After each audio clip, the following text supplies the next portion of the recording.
안녕하십니까. 신의균의 국방TV 시큐리티 뉴스입니다. 자, 아주 중요한 우리 안보 그리고 우크라이나 전황 동시에 알려드리겠습니다. 자, 우리 한국 정치권 일각, 일각도 아니고 거의 대부분이죠. 전술핵 재배치 또는 핵 공유 이런 그 주장들이 굉장히 많이 나왔는데 여기에 대한 미국의 반응, 대답이 나왔습니다. 정말 이 대통령실에 있는 분들 또는 국방부 최고위층 분들, 신인균의 국방TV 지난 주말에 했던 데일리 디펜스 좀 보셨으면 얼마나 좋았을까 하는 생각이 드는데요.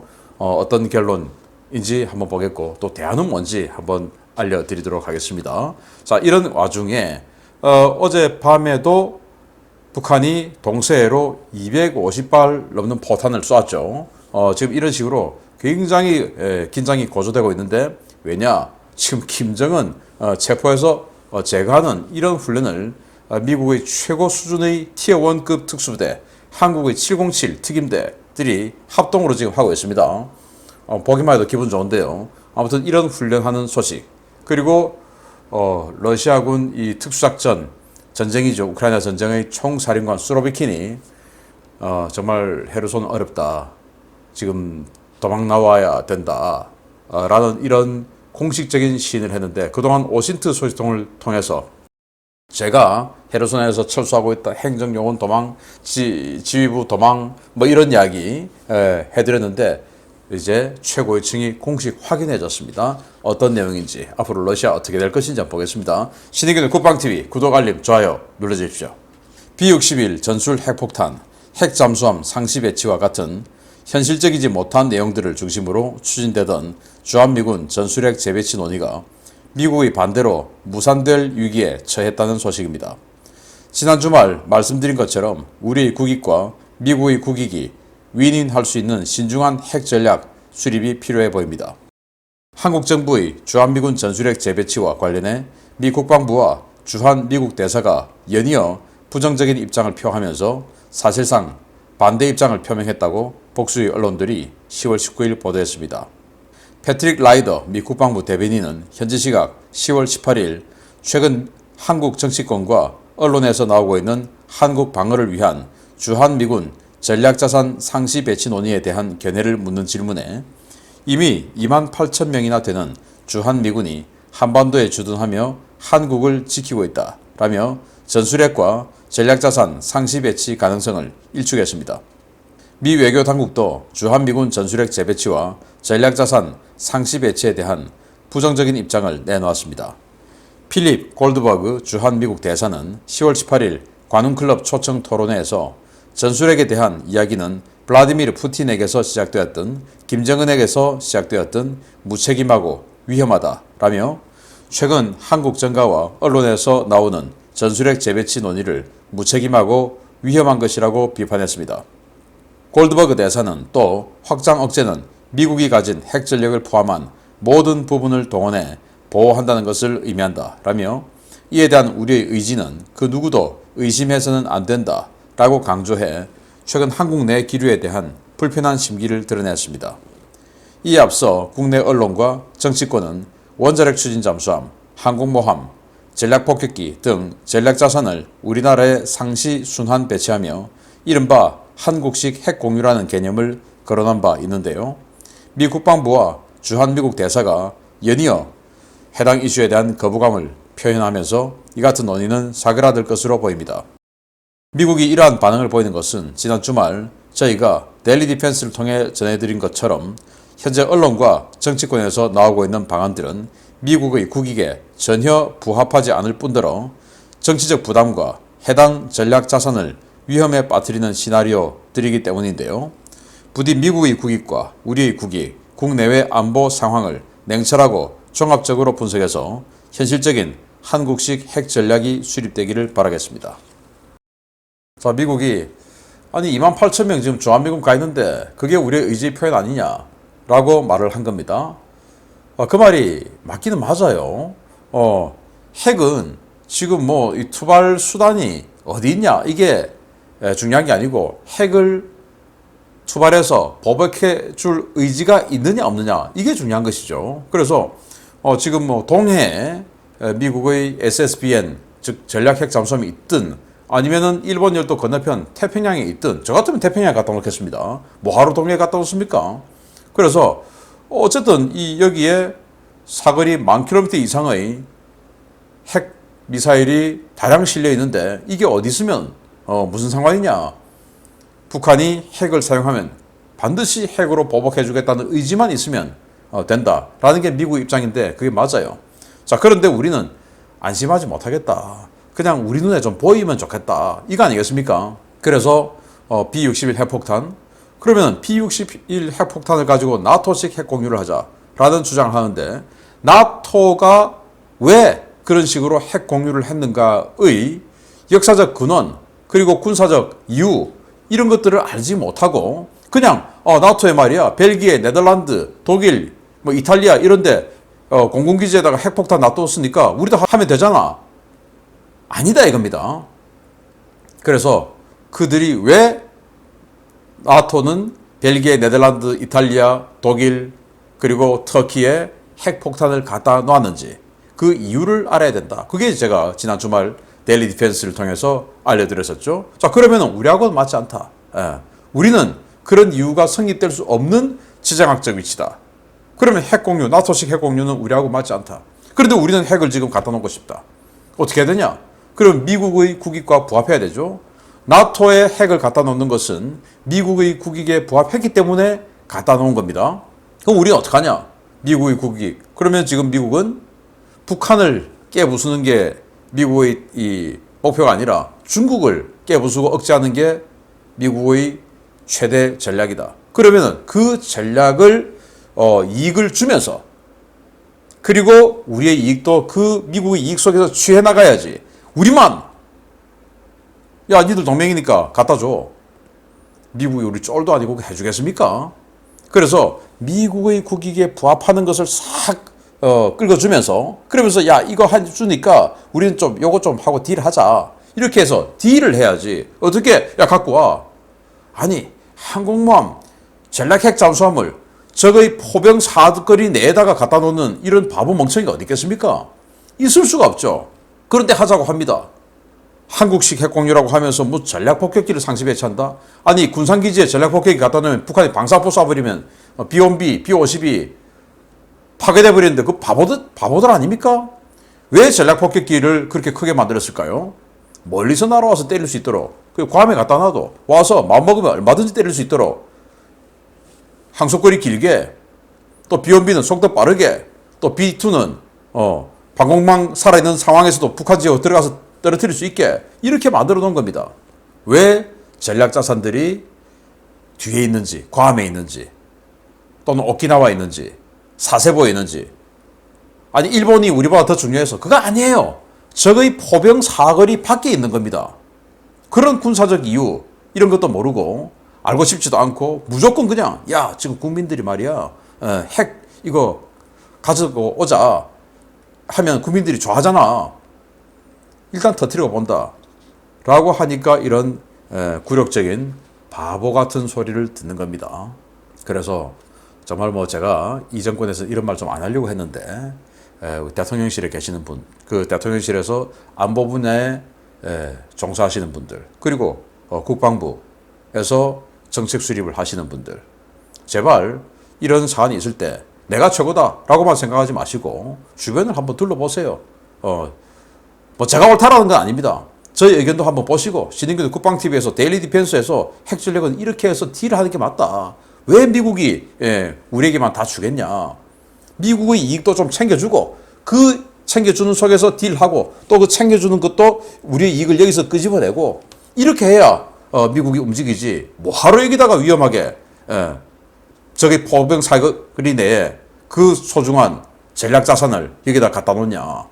한국식 핵공유, 누가 이름을 지은지 몰라도 정말 이름은 좋은데 그 내용이 한심하기 이를 데 없었다 라는 안타까운 말씀드리면서, 지난 주말에 했던 데일리 디펜스 제가 오늘 마치는 시간에 링크 해드릴 테니까 꼭 좀 봐주시기 바랍니다.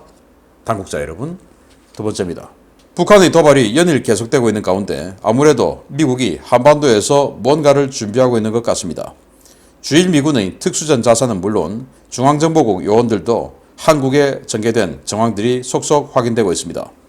미국이 지난 9월부터 최근까지 주한미군과 주1미군, CIA 등이 참가한 가운데 한반도 일대에서 요인 제거, 인질 구출, 비행장 점령 등 북한을 겨냥한 것으로 보이는 특수전 훈련을 실시하고 있는 정황들이 확인되어 주목됩니다. 주한미군 특수전 사령부는 10월 18일 SNS를 통해 지난 10월 12일 미군과 한국특수전 사령부, 주한미군 제2전투항공여단이 참가한 가운데 합동 신속 대응 훈련을 실시했다라고 밝혔는데요. 해당 훈련에는 미국군 제1특수작전단 이른바 그린베레와 우리 특수전 사령부의 최정예 부대인 707 특임단 병력이 참가했습니다. 주목할 만한 것은 미군이 훈련을 실시했다고 밝힌 바로 그 시점에 성남기지에 미 CIA가 운용하는 특수작전 수송기 C-146A 울프하운드가 전개했다는 것인데요. 주한미군 특수전 사령부가 공개한 사진에는 미군 그린베레와 한국군 707 특임단 병력들과 함께 걸어가는 CIA 요원 추정 인물이 공개되기도 했습니다. 이는 지난 9월 말 로널드 레이건 항모전단의 동해 전개 당시 주한미 특수전 사령부의 작전 통제 하에 폭발물 처리반과 그린베레 예하 정예 요원들로 구성된 알파 작전 분견대, 일명 SFODA, 한국군 특전사를 중심으로 한 소수의 지상 전투병력이 대규모 특수작전 항공부대의 지원을 받아 비행장 장악과 요인 구출 훈련을 실시했던 그 훈련의 연장선상에 있는 훈련으로 추정됩니다. 당시 훈련에는 주1미군의 특수전 비행단인 제353 특수작전단 예하의 제1특수작전대 MC-130J, 제320 특수작전대, 한국공군 제5 공중기동비행단의 제259 특수임무대대, 일명 CCT 등의 특수부대가 대거 투입됐는데요. 이들은 가데나 기지와 김해, 동해 등에서 동시다발적으로 집결해 군산 비행장을 가상 목표로 삼아 야간 강습과 비행장 점거, 인질 확보 및 퇴출 훈련을 실시했습니다.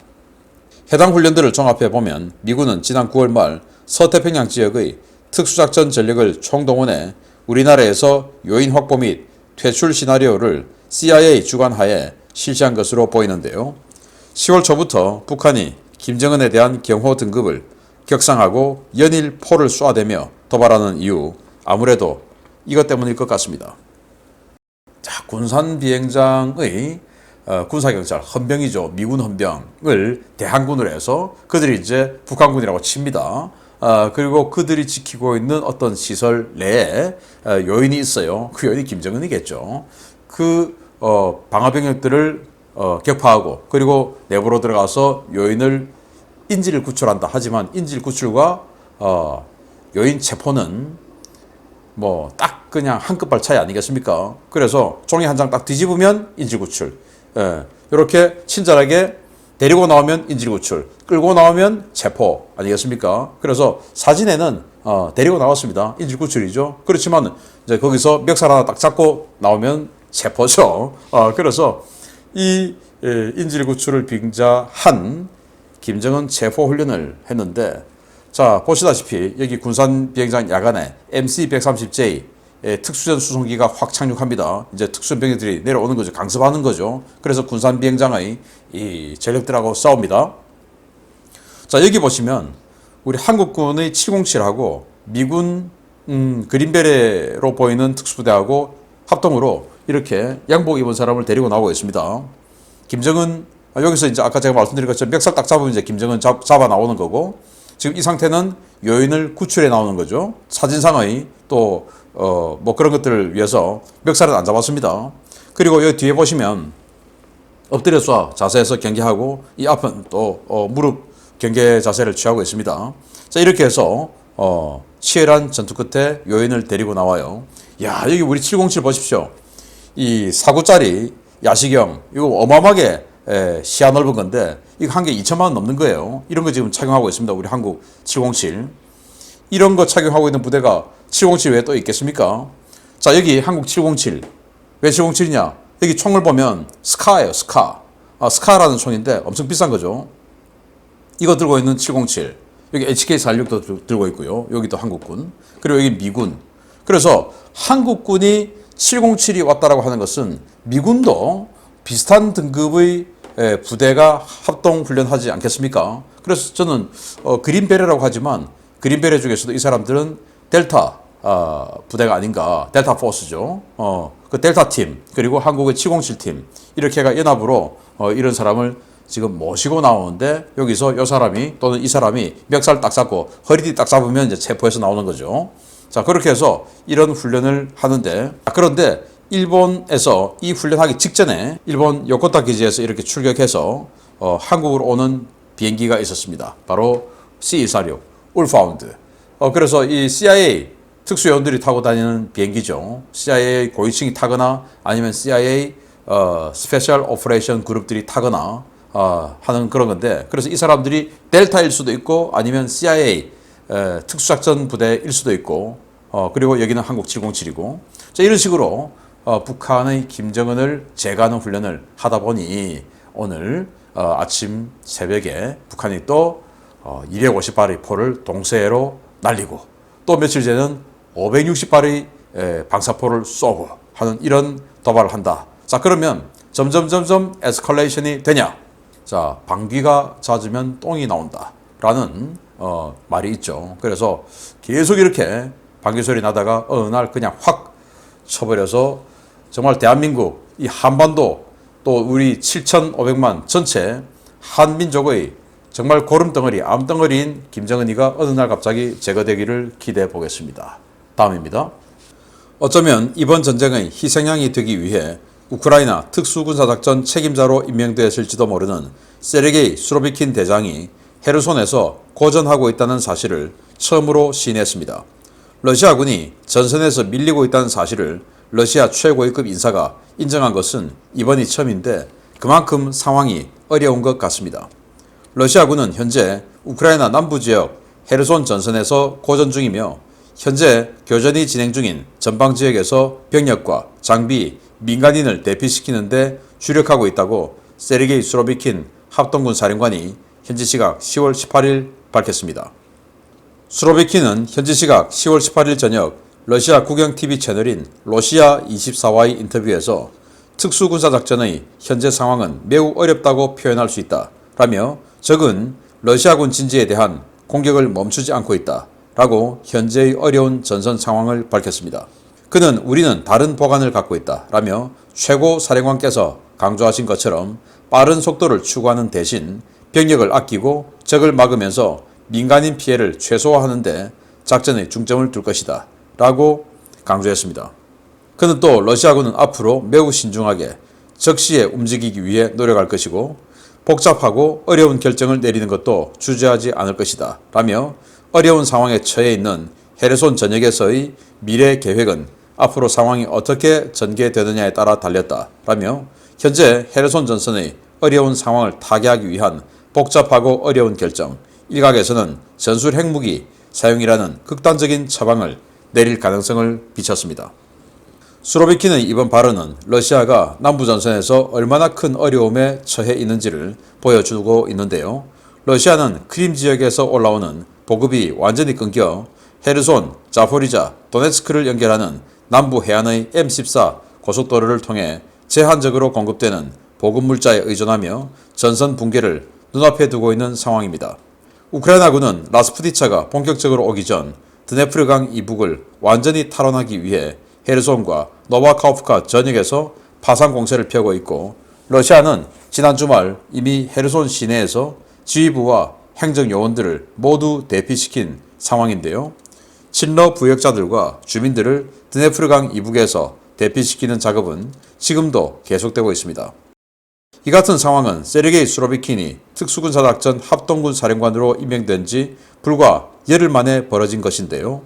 이번 전쟁 패전의 책임을 놓고 러시아 권력 핵심 부의 권력 암투가 치열해지고 있는 상황에서 과연 현재의 상황을 수로비킨이 모두 뒤집어 쓰고 숙청될지 여부에 관심이 쏟아지고 있습니다. 최고사령관이 임명된 지 열흘 됐어요. 그런데 처음으로 우리가 지금 밀리고 있다, 어렵다 라고 이야기하고 그래서 지금 민간인을 철수시키고 있다 라고 하는데 그 민간인들은 이제 헤르손을 행정적으로 장악하기 위해서 들어가 있던 행정요원들, 그 공무원들이죠. 그리고 일부 부역자들. 이런 사람들 지금 데리고 나오고 있다라고 하고 있는 겁니다. 지금 제가 아침에 알려드렸듯이 헤르손 대교 지역에 풍랑이 워낙 심해서 내년 4월까지는 그 풍랑이 유지된다고 합니다. 그러니까 공사를 위한 바지선이 뜰 수가 없죠. 바지선 평평하기 때문에 이 파도를 많이 타죠. 그게 뭐 기중기 세우면 큰일 나죠. 그래서 내년 4월까지는 교각 재생공사를 할 수가 없다. 그래서 이 공사를 맡은 업체도 7월 1일까지 재생공사를 완료한다라고 계약을 했으니까 내년 7월 1일까지는 크림 반도로 이 케르치 대교를 통해서 대규모 물자가 들어올 수 없는 겁니다. 큰일 난 거죠. 그러면 M14 고속도로 해안도로 하나뿐인데 도네츠크주에서 러시아로 들어가는 로스토프 온돈주로 들어가는 바로 그 하나뿐인데 그거 우크라이나가 가만 놔두겠습니까? 반드시 타격을 주겠죠. 그러면 이제 헤르손주, 자포리자주 두 개 주에 들어와 있는 러시아군 그리고 크림반도 완전히 그냥 절단난 겁니다. 그래서 이번에 수로비킨을 임명한 것이 누군가 희생양을 삼기 위해서 네가 해 하다가 힘 약한 놈이 떠밀려서 올라간 그 상황이다 라는 거 아니겠습니까?